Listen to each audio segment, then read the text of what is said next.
I think for Bly, one thing that stands out for me for his PVZ is the fact that he's very happy about not getting a early third as much as other Zergs, and then using tech to then go onto a third base after he's been on two base for a while. I mean, that could have fallen off since I last cast him, which was in the Berlin Open for EPS, but Yes. that wasn't too long ago.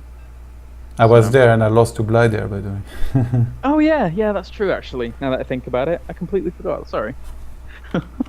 was that a bit BM? No, I apologize. it's okay. Okie dokes, guys. So getting loaded up onto the first game here, GSL Antigua Shipyard, best of 3 between AcerBly and NeversayGG, kicking things off with a pretty high-level game considering how many signups that we got going. So let's get going in just a second. I need to hunt for NeversayGG, who I'm sure... There's not going to be any image for a second. Sorry on the stream because I have to edit the title. But yeah, they will see it in 3 minutes because of the delay, so you can still... Ah, yes, indeed.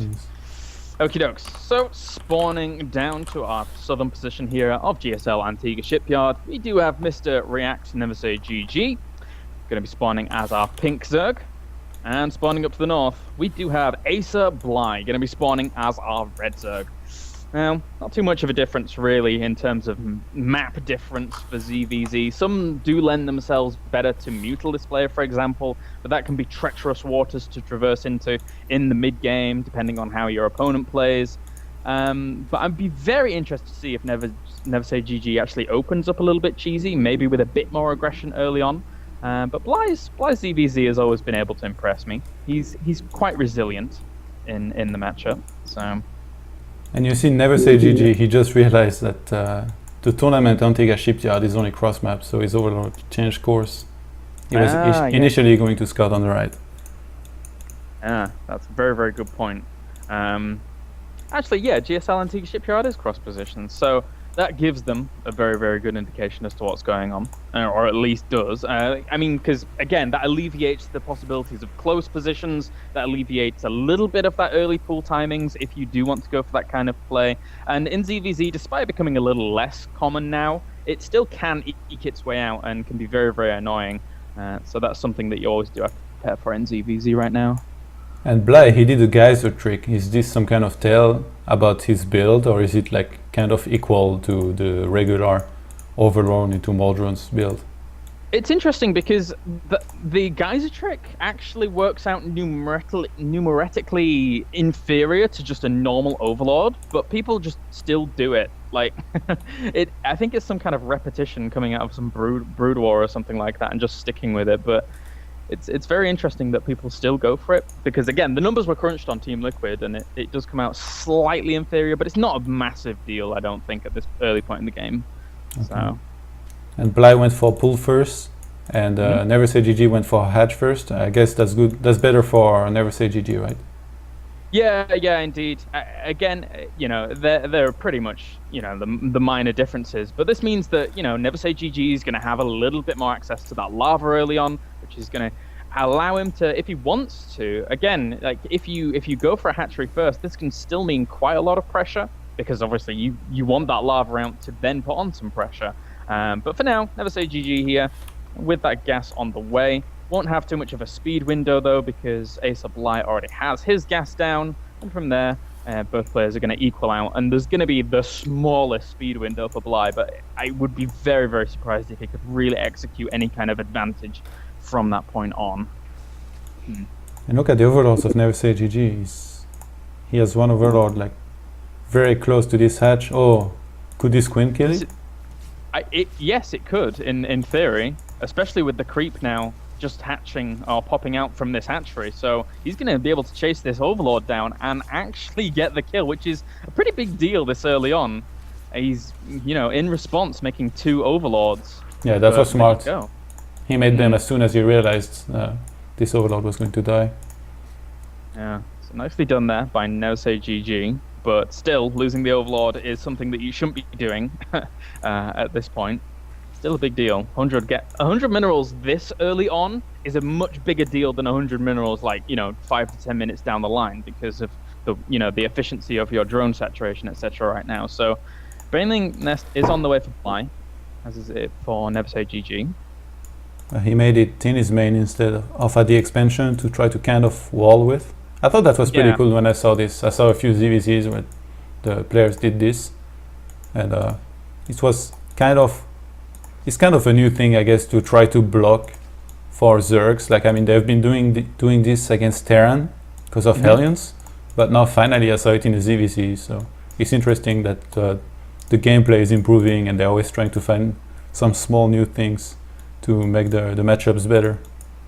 Yeah, you're entirely right. I mean, again, because of the bigness of queens is not really the best way of saying it, but because of their surface area, these holes that they're next to the Baneling Nest and next to the hatchery are really, really useful for going for those blocks. So as you rightly pointed out, going for that SimCity for Zergs is a bit more of a newer thing, but it still is really, really efficient for this kind of thing. Also, you'll see evolution chambers go down in those walls, and right now, NeversayGG here, going to be piling on some pressure with a lot of Zerglings and morphing in some Banelings as well, and that's quite a lot. But right now, Bly, he actually started a Spinecrawler in his mineral line at his natural, but he cancelled it. Yeah. This is going to get a bit sticky. And Bly played really greedy, I think. You see, he took 4 gases very early, and he made a quick lair. And I think that's because of the lack of scouting of NeversayGG. He realized that he had killed the Overlord, and there was like no real way to scout around the base of Bly. So he took a big risk. But now he has to be careful that it doesn't backfire, because NeversayGG seems to want to be aggressive. Yeah, that's very, very important here. And as you can see, that Evolution Chamber coming into play at the back, but those 2 Banelings actually waddling into the mineral line. 1 or 2 kills, not too impactful there. There's still more Banelings and tons of Zerglings here.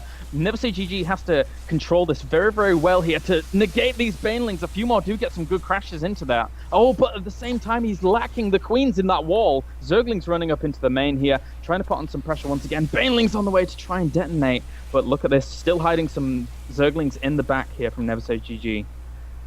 And the Spire has begun for Bly. Only 2 workers killed. Wow, for NeversayGG. He lost a lot of Zerglings there. 44 units killed to 15 right now. Yeah, with those 2 worker kills, I mean, it's not really...